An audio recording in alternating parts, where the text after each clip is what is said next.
Hello students, आज हम लोग जो फिजिकल केमिस्ट्री है मतलब कि जो इंटर का पहला चैप्टर है ठोस अवस्था सॉलिड स्टेट, उसके कुछ इंपॉर्टेंट क्वेश्चन लेके आए हुए हैं। तो देरी ना करते हुए हम लोग स्टार्ट करते हैं। लेकिन ये देखिएगा कि आप लोगों को पहले हमने जो क्वेश्चन इंपॉर्टेंट दिए हैं उनको विशेष तौर से लगातार याद जरूर करते रहिएगा, रिवीजन करते रहिएगा। तो आज हम लोग ठोस अवस्था के कुछ इंपॉर्टेंट क्वेश्चन के बारे में डिस्कशन करेंगे।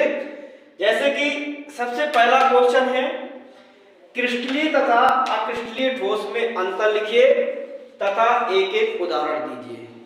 ये तो आपका आएगा ही आएगा, लेकिन साथ में ये आपका ऑप्शन में बहुत पूछा करता है। कहेगा निम्नलिखित में से क्रिस्टलीय ठोस है, कह देगा अक्रिस्टलीय ठोस है, ऐसा पूछेगा। या फिर दूसरा क्वेश्चन बनाएगा कि निम्नलिखित में समदैशिक है कि विषमदैशिक है, ऐसा पूछेगा। या फिर कहेगा दीर्घ परासी है या फिर आपका लघु परासी है। तो ये तीन टाइप के जो क्वेश्चन है उनसे लेकर के आपका ये बनाया जाएगा। नेक्स्ट क्वेश्चन है, फ्रैंकल तथा शॉर्टकी दोष में उदाहरण सहित अंतर लिखिए। मतलब फ्रैंकल दोष को, शॉर्टकी दोष को उदाहरण सहित आपको बताना है। अगला क्वेश्चन है तीसरा, षटकोणीय निबिड़ संकुलन तथा घनीय निबिड़ संकुलन में आप क्या समझते हैं। कभी कभी अंतर भी आ जाएगा और कभी कभी इनकी परिभाषाएं भी आपको दे देगा। तीसरा जो चौथा क्वेश्चन है, अंतराकाशी दोष और एफ केंद्र से आप क्या समझते हैं। छोटी छोटी टिप्पणी है जो आपकी बोर्ड में आती है। नेक्स्ट क्वेश्चन है आपका, निम्नलिखित के लिए धातु के क्रिस्टल में संकुलन क्षमता की गणना कीजिए। चाहे आप सरल घनी की बात करेंगे, इसकी आपकी संकुलन क्षमता की गणना करना है, इसका निकालना पड़ेगा और इसका निकालना पड़ेगा। साथ ही आपको क्या करना है, इसकी त्रिज्या क्या होती है, इसकी त्रिज्या क्या होती है और इसकी त्रिज्या क्या होती है, इनको भी आपको देखना है। इसके बाद 58.5 ग्राम NaCl में इकाई सेलों की संख्या ज्ञात कीजिए, इसको निकालना है। तो इसके लिए थोड़ा सा हिंट हम दिए दे रहे हैं। सबसे पहले आप इसमें मोल निकालोगे और मोल निकालने के लिए फार्मूला होता है M बराबर W/M हो जाएगा। तो मोल में आपका ये ग्राम में दिया 58.5 और अपॉन इसका M भी 58.5 ही होता है। कैलकुलेट करोगे तो आ जाएगा 1।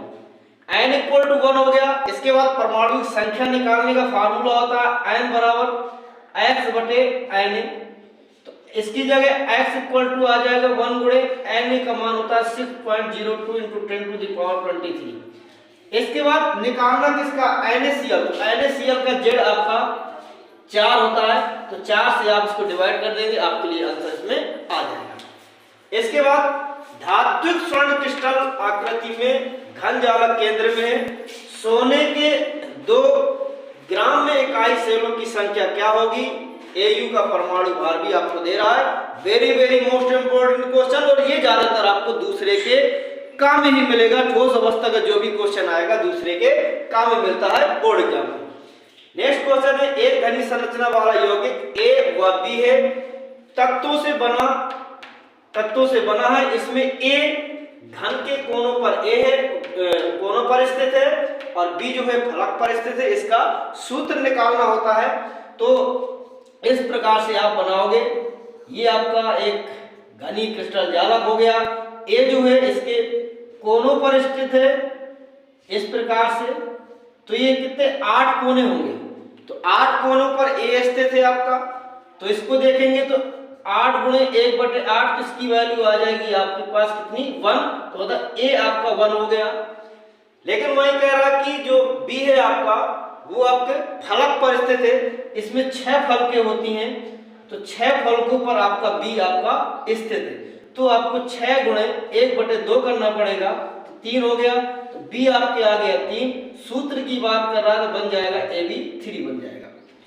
ऐसे ही नेक्स्ट क्वेश्चन है, एक तत्व BCC जालक के रूप में क्रिस्टलीकृत होता है जिसके कोर की लंबाई आपकी 288 पिकोमीटर है। तत्व का घनत्व ज्ञात करना है। तत्व का घनत्व भी दिए है और इसमें 208 ग्राम तत्व में कितने परमाणु की संख्या होगी, अर्थात जेड का मान आपको ज्ञात करना है। फार्मूला इसमें घनत्व वाला फार्मूला होता है D इक्वल टू जेड गुणे एम अपॉन ए क्यूब गुणे एन ए। इससे आपको जेड का मान निकालना है और ये फार्मूला आपको याद ही रखना है, दूसरे के काम में बहुत पूछा जाता है। फिर चांदी घनीय समरस संकुलन सीसीपी जालक बनाती है, कोर की लंबाई दे रहा है और चांदी क्रिस्टल का घनत्व ज्ञात करना है। फिर से आपको यही फार्मूला आपको निकालना है। तो ठोस अवस्था के जो भी इंपॉर्टेंट क्वेश्चन है आपके यही है। अब ये जैसे सीरीज हमारी क्वेश्चन वाली खत्म होती है तो फिर एक एक क्वेश्चन जो और भी इन्हीं से रिलेटेड है वो हम सवाल जिसे न्यूमेरिकल बोलते हैं, न्यूमेरिकल को हम एक एक इंपॉर्टेंट जो भी होंगे वो आपको लगातार पूरा सॉल्व करके बताएंगे।